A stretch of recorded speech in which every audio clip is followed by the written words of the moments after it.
వీరి పేరు జకర్య, వారి భార్య మాధవి. వీరికి వివాహం జరిగి 14 సంవత్సరాలు అయింది. తర్వాత వారికి 4 ఆడపిల్లలు పుట్టారు.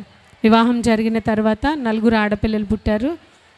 పెద్ద పాపకి అంటే ఇప్పుడు వారికి 15 సంవత్సరాలు అవుతుంది వివాహం, ఆ అమ్మాయికి 14 సంవత్సరాలు. వారు చాలామంది ఇక్కడ తైలాభిషేకానికి వస్తుంటే వారికి కొన్ని అప్పుల సమస్యలు ఉన్నాయి. వాటి కోసం ప్రార్థన చేయించుకోవడానికి వారు ఇక్కడికి వచ్చారు. వారి కుటుంబం ఇక్కడ తైలాభిషేకానికి వచ్చారు.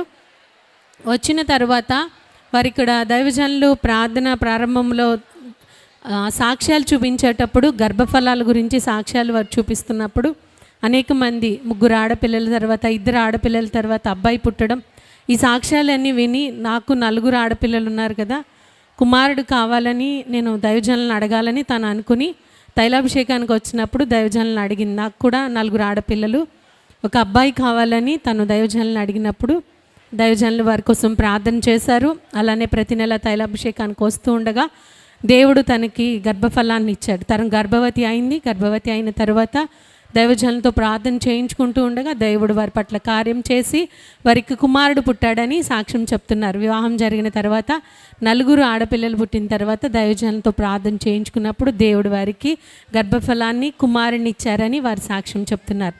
ఈ సాక్ష్యం దేవుడు దీవించును గాక.